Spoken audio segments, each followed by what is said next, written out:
So three examples then of how to manage and administer your program so far. You talked about the fact that the agency could do it itself, which means that they're going to have to put substantial manpower into it each day. And there's a lot of follow-up to be done, which means your officers are, instead of doing what they're paid to do, which is protect the public and public safety, they're doing a lot of administrative work. There's a hybrid, which we haven't talked about yet, and you can tell us exactly how that works. And then finally, the fully external model as well. I think that there are three models. The most popular one is the internally administered, and that's the historical model. It's just been there since day one. If somebody wanted to hire a movie theater, a bank, a business, a grocery store, wanted to hire an officer, they'd contact the police department, say, hey, I'd like to hire one. So the police department, yeah, okay, yeah, we can do that. And they would coordinate it and do that kind of thing. But it's also the one that has the most problems. The internal program is completely run within the agency, but that doesn't mean the agency runs it. It might be that I run this particular off-duty assignment. I pick who works. I make sure they're there. I make sure they're paid. If they don't show up, I'm the one that gets the call. But it could be that there's more inside the agency. Maybe I have a component inside the agency that's running the program, administering the program.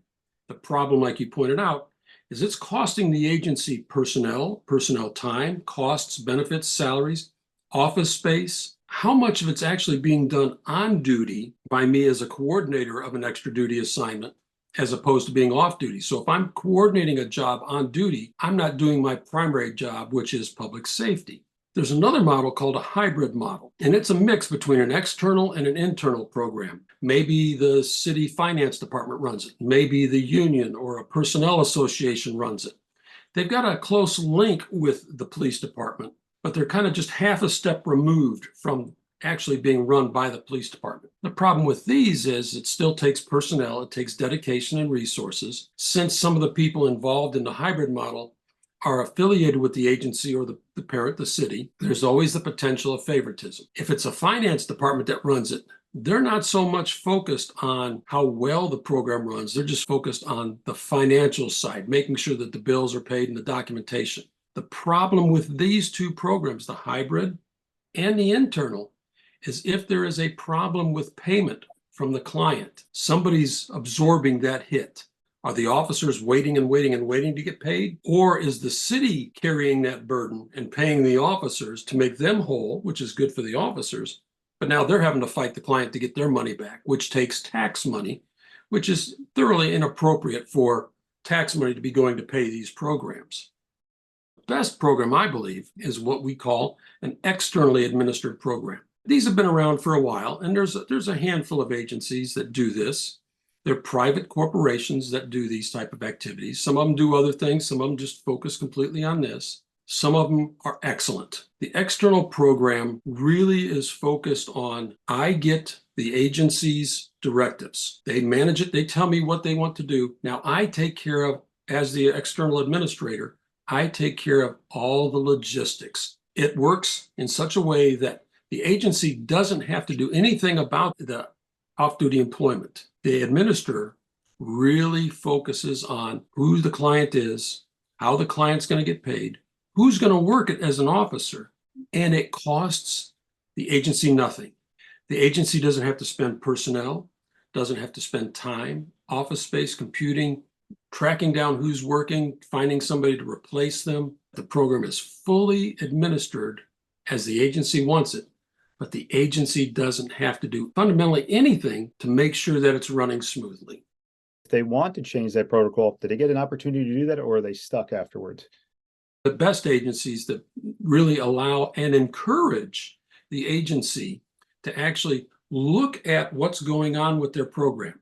Now, the best agencies have active live monitoring. So as an agency, I can look at it at any time. I can go online, who's working, how many officers, where they're working, how many officers are out there on different tasks, how many hours have I worked this week.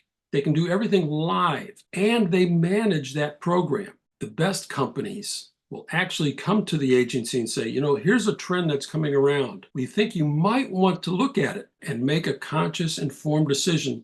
Do I want to change? Do I want to keep it? And those best companies encourage the agency to be active in the management, but not in the administration, daily logistics, and mechanics of running the program.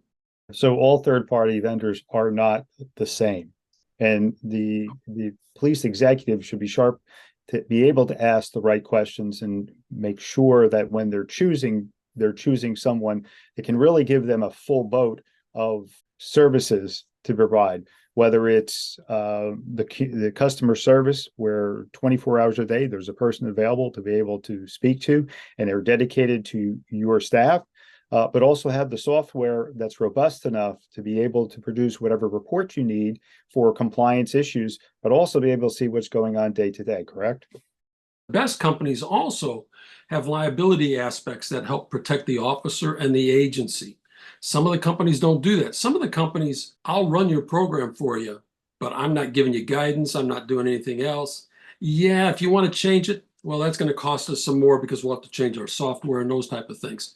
The best companies do it, and they receive their pay and benefit. The reason they survive is they put a small administrative charge to the client. So nothing goes through the agency, no money, no problems, no issues, no coordination, no logistics, except management, oversight of the company so that they are making sure they're doing it the way the agency wants. And the best companies will provide all sorts of information, and they have very robust technology aspects for the agency and for the officers really trying to find jobs that match with their work schedule, but also it's robust for the clients. If the agency has a good company working with them, the client almost never talks directly to the police department. Now, you may have it set up so that on the agency website, you want to hire off-duty officers, here's the number to call.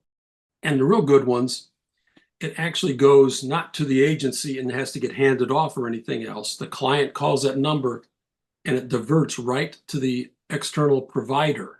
And they have the agency's policy. The good ones have it right there. Their people are informed. They're not just, it's not a call center operation per se. It's really an individualized, personalized service for the agency. And they're talking about that agency's policy to the client. Well, this is what we offer. This is how the rules are. And it's customized to that agency, which is so critical. And having a good external provider that does everything for you. It avoids all the problems, but gives you all the benefits of having a solid program that's run well liability-wise, financial-wise, human service-wise, and everything else.